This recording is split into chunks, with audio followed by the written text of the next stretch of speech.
Sí, señor. Entonces, claramente ahí usted ve pues que es una imagen que encontré en internet, pero explica claramente los años, la semana, la media semana y la otra media semana que es la que haría falta. Entonces lo explico. Ahí está, 457 años antes de Cristo, con el decreto de Artajerjes, ¿sí?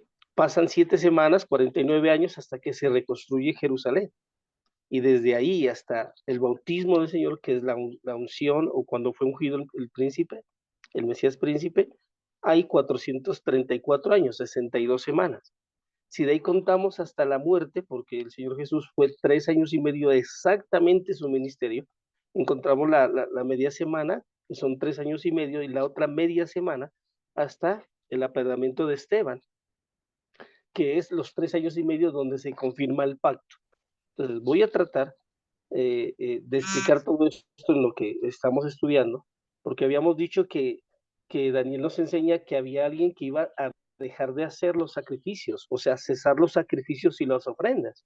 Usted sabe que para que ese sacrificio y esa ofrenda cesen, se necesita destruir el templo, ¿sí? Para que la gente ya no vaya a cesar los sacrificios y la ofrenda. Pero, literalmente, ¿cuándo fue que se dejó de hacer los sacrificios y las ofrendas? Lo dice el libro de Hebreos, versículo 10, versículo 12, perdón, capítulo 10, versículo 12, que dice, pero Cristo, habiendo ofrecido una vez para siempre un solo sacrificio por los pecados, se ha sentado a la diestra de Dios. Y continuamos en el versículo 14, lo dice, porque una sola ofrenda hizo perfectos, para siempre los santificados. Hay que entender, mis amados, que el ministerio de Cristo duró 3 años y medio exactamente, y a los 3 años y medio entregó su vida, y con ese sacrificio quedó anulado cualquier otro sacrificio que desde ahí en adelante se iba a hacer. Entendemos que en el libro de Hebreos, Pablo, en el capítulo 5, habla acerca de ese sacrificio, mostrando claramente pues lo que hacía el sumo sacerdote, que Sí, entendiendo yo entre, que este sacrificio que hacía el sumo sacerdote por el pueblo, hacía que él también necesite un sacrificio. Y usted ve pues, que explica con respecto a esto, si usted quiere tener un poquito más de claridad, y que después de este sacrificio no hay otro sacrificio que acepte Dios, porque el sacrificio de Cristo, entendámoslo, nos hizo perfectos. Ya no hay un ayuno, no hay una vigilia, ya no hay una peregrinación, ya no hay nada que agrade a Dios, porque este es el único sacrificio que desde ahí hasta el día de hoy lo ha aceptado el Señor. Entonces, entendiendo esto, mis amados, el anticristo, ni el arrebatamiento, ni la tribulación, ni la gran tribulación, son asuntos que primeramente lo dijimos, no existen. Y si existieron, no tienen nada que ver con nosotros. ¿Qué es el anticristo? Pues eso será un tema más adelante que el pastor o lo podemos detonar, pero el anticristo no es un ser, es un sistema de oposición, como su nombre lo indica, a que Cristo se revele. Sí, Permítame, señor. pastor, hacer un contexto, ya que hablamos del anticristo, hacer un breve contexto, porque sí, como dice el pastor, pues no vamos a agotar los minutos aquí para explicar el anticristo. Miren, el anticristo, primero, la palabra anticristo es una palabra latina, anticristo. Es la palabra latina que se usa para un opositor o contrario o fuerza contraria, ¿ya? Por eso es antidiseño, antidios, anti lo espiritual. ¿Cuándo aparece el anticristo? Si ustedes ven en el Viejo Testamento, ustedes no encuentran anticristo. En ningún libro del Antiguo Testamento se nos habla de anticristo. Se habla de Apolión en términos griegos. Se habla de Satanás como una fuerza opositora. La palabra anticristo es una palabra de origen latín que se tradujo de ese Satanás o de ese momento en el que se empezó a manifestar el espíritu incorruptible de Cristo, se manifestó inmediatamente el anticristo. Es más, el Señor Jesús habló de ello cuando ustedes ven en el libro de Mateo, dijo que vendrán falsos cristos, falsos apóstoles, falsos maestros para engañar a muchos. Entonces, la palabra anti no es una palabra que exista en el Viejo Testamento. Es una transliteración que se hizo para denotar una fuerza, una conciencia que se opone. Por eso, amados, lastimosamente, al no interpretar bien el anticristo o la palabra anticristo, se personificó un sistema opositor a la vida espiritual que se le llama anticristo. Recuerden que Cristo, ¿qué es? Cristo no es una persona, fue una persona, Jesús de Nazaret, pero hoy Cristo, ¿qué es? Cristo es un espíritu incorruptible y eterno que guía, gobierna y nos da identidad a cada uno de aquellos que nos llamamos creyentes hijos de Dios.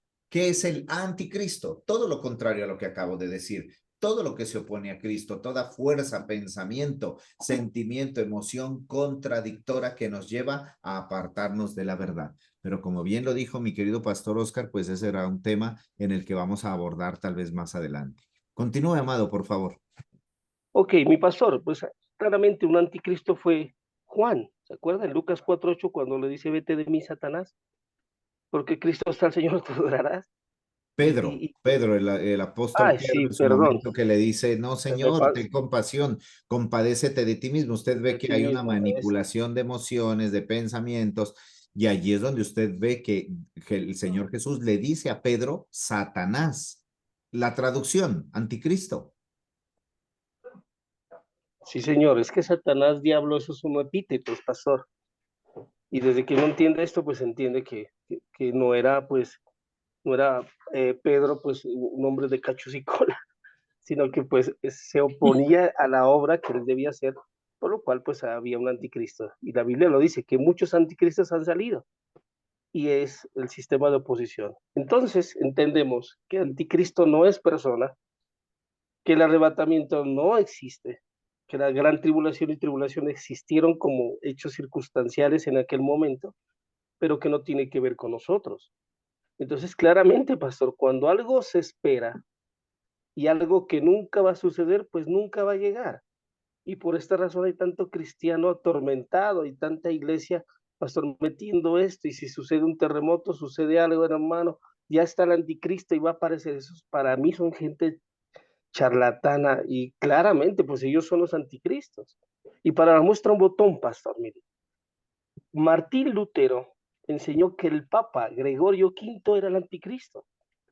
Pero después de un tiempo dijeron, no, no, no, no es el Papa, sino el más, el que cuadró el perfil del anticristo es Adolfo Hitler. Pero después dijeron, no, no es Adolfo Hitler, es Stanley o Lenin. O no, no, no, dijeron en los años 80, es Ronald William Reagan, porque es que su nombre, que contiene cada uno de sus nombres y letras, pues ahí está el 666. Y aparecieron pues los cazadores, pastor, del anticristo, y aparece un hombre que se llama Mikhail Gorbachev, pastor, ¿sí? El presidente de Rusia. Y este pobre, pues, si usted ve la imagen, tiene un lunar rojo en la frente. Y los anticristos miraron el lugar y dijeron, no, ahí está el sello, usted lo puede ver. Claramente en la frente lo tiene, o sea, la iglesia, por causa de malas interpretaciones bíblicas, busca al anticristo en todas partes, con el chip, con el código de barras, con la inteligencia artificial y todo este poco de cosas que literalmente hacen que se desvíe los ojos de la iglesia donde deben estar para colocarlos en otras cosas que no deben ir. Ahí es donde vimos pues la cantidad de gente que ha muerto creyendo que el arrebatamiento, que las cosas iban a suceder y envolvieron a la iglesia en lo que es el día de hoy, una iglesia inoperante en lo que tiene que hacer. Entonces, mientras haya personas desocupadas y charlatanes predicando el sistema de las tinieblas, desvía lo verdadero y claramente Dios mira hacia otro lado. Y es ahí donde nace el Evangelio, mis amados, donde hoy claramente debemos entender que desde un púlpito, congregación, retiro o cruzada o como se llame, tiene que predicarse el único mensaje que se dio a predicar, es el Evangelio del reino de Dios, donde claramente usted ve que nunca Cristo predicó de salvación, nunca Cristo predicó de arrepentimiento, si lo ve, ese es el tema de un hombre a las 2 de la mañana hablando del nacimiento de nuevo, pero no fue su predicación, sino que predicó de lo único que usted y yo debemos predicar para el mundo, que se llama el reino de Dios. Entonces, mis amados, claramente en la imagen está lo que acabamos de leer, lo que lo vimos en las 70 semanas y cómo sucedió. Cada momento con su cronología de una manera sistemática para que las 70 semanas que profetizó Daniel tengan que ver pues con el Mesías, con su cumplimiento y con el establecimiento del nuevo pacto, que es lo que hasta el día de hoy pues nosotros ya lo tenemos. Entonces, esa es la explicación de las 70 semanas. No sé si alguien pues tiene alguna duda, pregunta, aporte, porque creo que pues más claro de ahí, pastor. Sí, Sí, muy ok.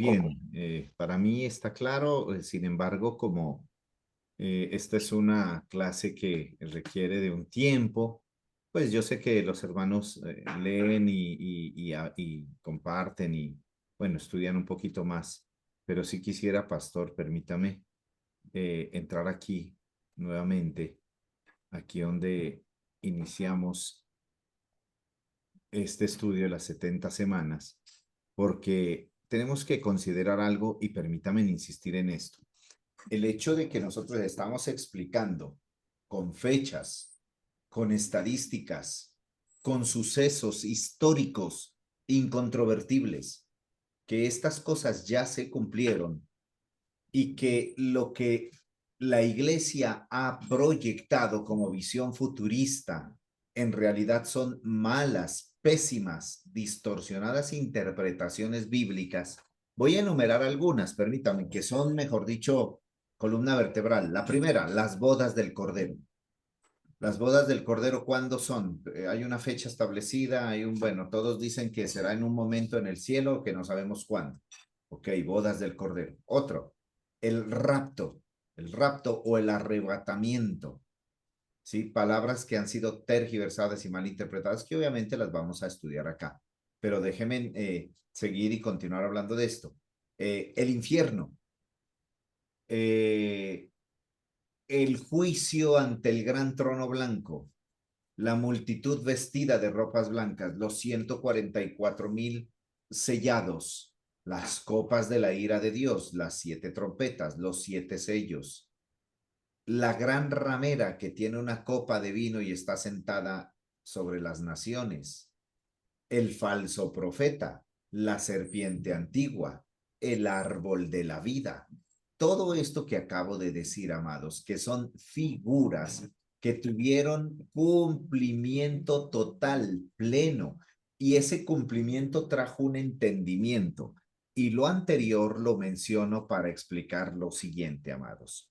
Toda la Biblia, tanto el Antiguo Testamento como el Nuevo Testamento, se escribieron como un intento de los hombres que vivieron en esa época de manifestar, de escribir, explicar el momento de consumación y de entendimiento pleno que ellos tuvieron en el mundo en el que vivieron. Por ejemplo, amados, cuando ustedes estudian y leen el libro de Daniel fue escrito mientras Daniel vive en Babilonia. Acuérdese que Babilonia, el rey Nabucodonosor hizo guerra contra Israel, derrotó a los ejércitos de Israel, destruyó Jerusalén, destruyó el templo, se llevó la plata, el oro, las piedras preciosas, el mármol, todo lo hermoso y bello que tenía el templo de Salomón se lo lleva a Babilonia. Igual se llevó a todos los intelectuales, la gente inteligente, los que interpretaban sueños y todo, y los lleva a Babilonia y los entrena para su propia corte. Ahí empieza la historia de Daniel.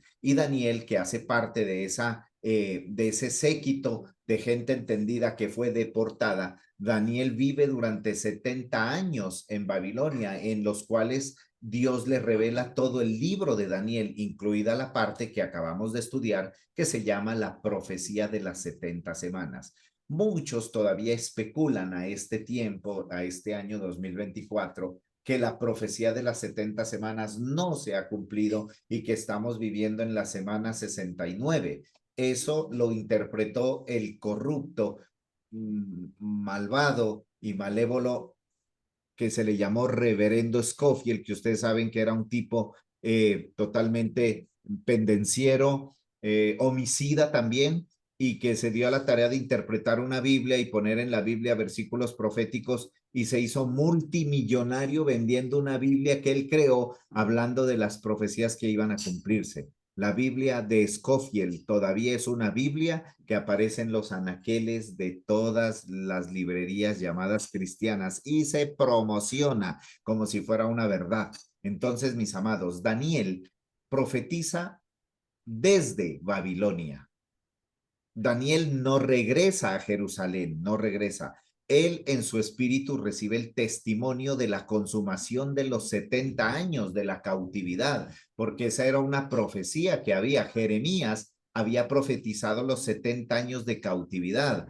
Daniel, al hacer cuentas, porque tampoco tú necesitas ser profeta y ser muy entendido para contar 70 años de esclavitud. Entonces Daniel dice que cumpliéndose los 70 años de cautividad, su espíritu es despertado, y en ese despertar es que Daniel habla y escribe el libro de Daniel, que otra vez, al igual que todos los libros de la Biblia, son el registro escrito de la conciencia plena que esos hombres, Daniel, Jeremías, Isaías, Ageo, Joel, el apóstol Pablo, Lucas, todos, Judas, Santiago, Juan, Pedro, todos ellos que escribieron la Biblia recibieron la capacidad de plasmar en papel, en escritura, la consumación del tiempo en el que ellos vivían con igual entendimiento de todo lo cumplido.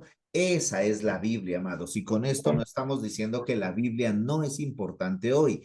La Biblia es importante porque la Biblia, como una parte expresa y manifiesta de la conciencia de Dios, contiene el registro cronológico histórico de cómo Dios ha intervenido en la historia de los hombres a pesar de la absoluta y total corrupción del gobierno humano.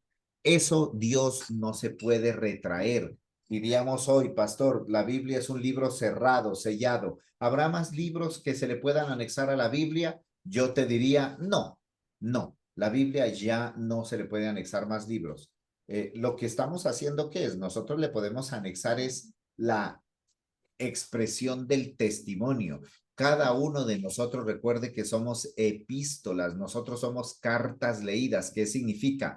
La conciencia de Dios sigue manifestándose en el año 2024. Usted no necesita una Biblia para creer en Dios, porque para creer en Dios y saber que Dios existe necesitamos entender a Cristo. ¿Ya? Ahora, cuando vamos a la Biblia, vamos a ver, mi pastor Oscar, el registro escrito, primero de las profecías de Cristo y luego del cumplimiento de Cristo y luego de cómo Cristo fue manifestado como pensamiento. Por eso la Biblia dice, ahí está escrito a través de lo que el apóstol Pablo dice, que nosotros hoy tenemos la mente. Esa palabra mente ahí traduce ginoskos en griego, y ginoskos es estructura de conocimiento, estructura que nos diferencia de los animales. Nosotros, el ginoscos, que es la capacidad del entendimiento y la réplica del conocimiento espiritual, es lo que nos hace hijos de Dios. De tal manera, amados, que pues hablar de todo esto que está aquí, que ustedes van viendo en la pantalla, que ya lo hablamos, todas estas señales, todo este registro que está aquí en la presentación, que ahorita que ya acabamos con el pastor, les enviaré esta presentación personalmente a cada uno para que la tenga en sus archivos. Aquí hay muchos referentes, amados. Miren, cuando, por ejemplo, habla de este término, el sol se oscurece. ¿Cuándo no se ha oscurecido el sol producto de los eclipses? ¿Acaso en el año 2024 nomás ha habido eclipses? No. Si usted ve en los registros y en los anales de la historia, se cuentan creo que más de 10,000 eclipses desde que se tiene historia escrita. Entonces, como se ha malinterpretado el cumplimiento profético, si de aquí a 3 meses va a haber un eclipse, entonces, ¿qué dicen los evangélicos? Dicen, ojo con el eclipse, ya va a aparecer el Señor, cuidado, es el día del juicio. Si estallara aquí en la ciudad donde estamos, y también mi pastor Oscar está cerca de un volcán, se llama el volcán Galera, allá el volcán Galeras está a 10 kilómetros de la ciudad. Aquí tenemos otro volcán cerca de Popayán, está a 15 kilómetros de la ciudad. Si estallara ese volcán, para la gente que vive cerca ahí sería el fin del mundo, sería una señal más de el juicio de Dios, de la ira de Dios. Si empezara a hervir el agua de las tuberías, producto de la actividad geotérmica que hay debajo de esta ciudad, pues los evangélicos, ¿qué dirían? Mire los señales del fin de los tiempos. Si el agua botara olor a azufre, igualmente, amados, entonces siempre ha habido terremotos, siempre habrá pestes, siempre habrá hambre, siempre habrá guerras. Les advierto una cosa, amados. Se está anunciando por todos lados, se están advirtiendo que para antes de que finalice este año, van a soltar una nueva pandemia o intento de pandemia, basado en el sofisma de la viruela del mono. Están anunciando, amados, en un nuevo intento de manipular, de que las naciones y los gobiernos se arrodillen ante la nueva gran torre de Babel hoy que se llama Organización de las Naciones Unidas. Entonces, eso es un aspecto profético que hay que entender, amados. Nosotros no podemos ir a la Biblia solamente para especular. No, es que miren que el mundo de los hombres ha producido cosas corruptas en el mundo y las seguirán produciendo, amados. Entonces, nosotros no podemos asustarnos cada que hay un terremoto, cada que explota un volcán, cada que se levanta un dictador, cada que viene alguien a amenazar con la bomba atómica, con guerra nuclear, cada que amenazan con actos terroristas y matan a muchas personas, porque eso siempre ha existido. Lo que pasa, amados, es que hay momentos, se llama al final de una era. Ay, Dios, ayúdame a decir esto. Miren, amados, nosotros estamos viviendo el final de una era y no quiero ser profeta del desastre, pero si alguien en algún momento, años después, va a escuchar esto, sepa que de parte de Dios lo hablamos aquí en esta reunión de gente seria, de gente responsable y de gente que tiene conocimiento de Dios. Nosotros estamos viviendo el final de una era. Déjeme explicarle qué significa esto. Esta era ha sido caracterizada, uno, por la democracia, sistema de gobierno llamado democracia, en cuanto a lo político y gubernamental. En cuanto a lo militar, esta era ha sido caracterizada por los profundos avances tecnológicos que nos ha llevado a guerras frías, esto es, guerras sin fuego prácticamente, guerras de inteligencia artificial, guerras de hackeos de sistemas, guerra de virus informáticos. Este sistema y esta era ha sido caracterizada por el sistema económico basado en los recursos naturales, esto es el petróleo y el dólar. Vivimos en el final de una era porque va a llegar un momento en tanto que el petróleo y al igual que el dólar se van a acabar. ¿Y a qué pasaremos? A un sistema de dinero implementado a través de lo tecnológico, a través de lo que no se ve. Ya no vamos a andar con dinero en la mano. Ya estamos haciendo la transición. Muchos de ustedes usan dinero electrónico, lo que se llama tarjetas de crédito o débito. Ya no necesitas ver billetes. Ya los billetes prácticamente están mandados a recoger. Estamos experimentando la transición del dinero papel moneda al dinero criptográfico. Ese es el fin de una era. Tenemos que entender, amados, que estamos viviendo el fin de una era. Miren, las fronteras se van a acabar. Las fronteras se están acabando, amados. ¿Cómo así que las fronteras se están acabando? Miren las migraciones que hay. Miren lo que está pasando en Estados Unidos. Hay la posibilidad de que una mujer inmigrante asiática casada con una mujer inmigrante asiática casada con un inmigrante caribeño que produjeron una hija sea la nueva presidenta, la primera mujer presidente de Estados Unidos inmigrante. Ya tuvieron uno allá en la gran potencia del mundo. Se llamó Barack Obama, un presidente nacido de inmigrantes donde quieren acabar las fronteras, la transculturización, amados. ¿Qué significa? No importa la cultura, todas las culturas son lo mismo, somos ciudadanos del mundo. Eso va a marcar el fin de una era.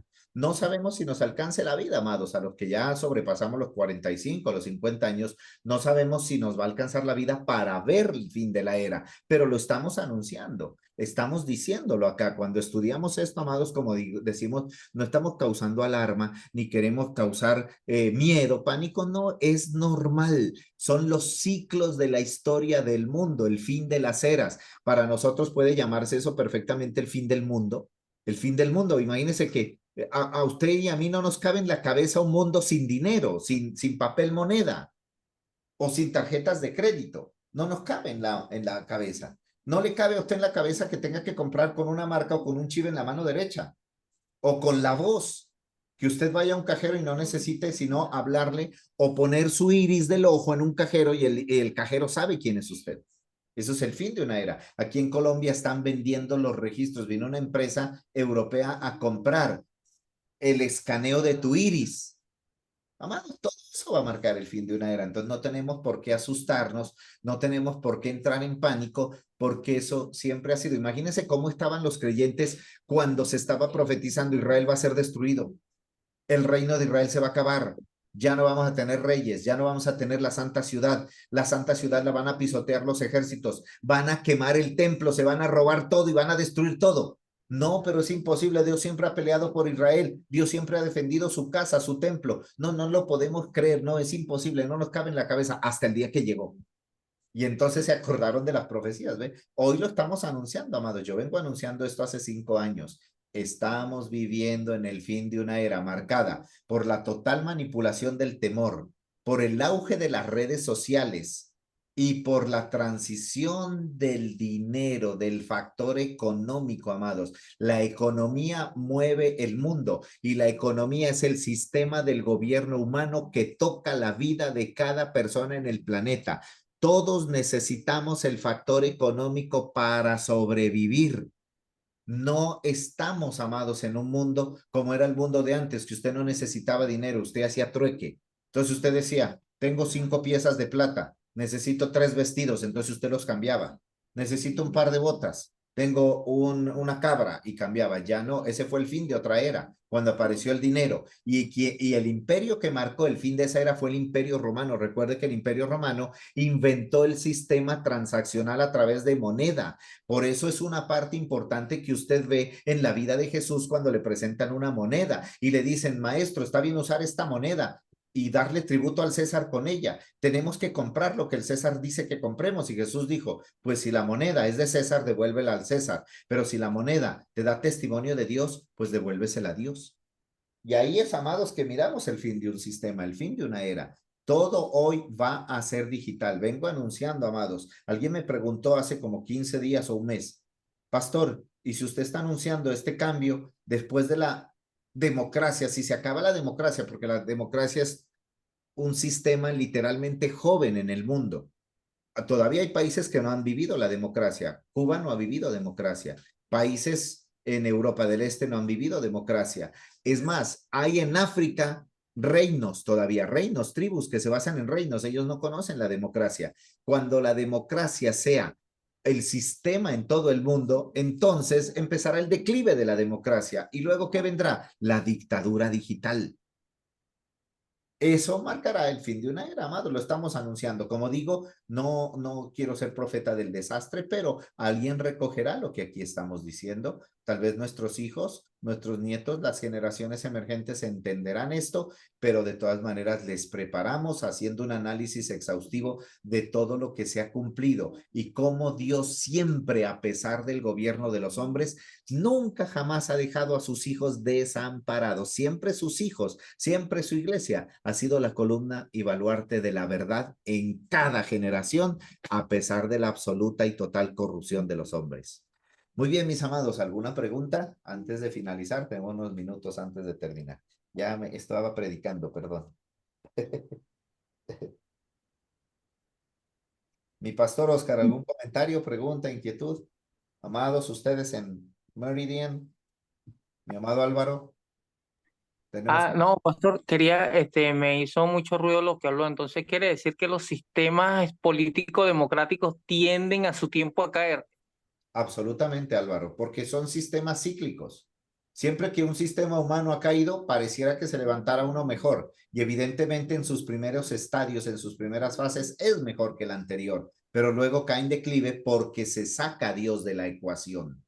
Por eso Dios siempre nos presenta el reino de los cielos, que es el gobierno de Él en los hombres. Ok. Él es de Venezuela. Socorrito.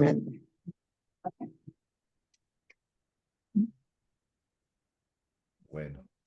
Muy bien, mis amados. A ver, una fotico para el registro. Ábrame en sus cámaras un momento, si es posible. Vamos a tomar una foto para el libro de la vida. Acuérdense que esta foto cuenta para la salvación. Eso no. Sin esta foto no pueden entrar al cielo. Ah, me puse un poco hereje, dijo alguien. Muy bien, amados. Un gusto enorme haber compartido este tiempo maravilloso. Recuerden que estamos pendientes si alguna pregunta, inquietud adicional hubiera, y tienen nuestros números de WhatsApp, por favor. Así que, bueno, digan rapto para tomar la foto. Bueno, muy bien. Un abrazo, amados. Un abrazo grande para todos. Ya tomé la foto. Gracias. Muy bien, mis amados. En un ratito que termine la grabación, envío la grabación para todos ahí en privado junto con la presentación de esto y bueno, ahí quedamos atentos y pendientes de el próximo jueves continuar hablando de este tema. Un abrazo fraterno, amados. Feliz noche para todos. Feliz noche, Nos vemos, amados. bendiciones. Pronto. Todos, feliz noche. Abrazo. Feliz noche, pastores. Amén. Saludos. Amén.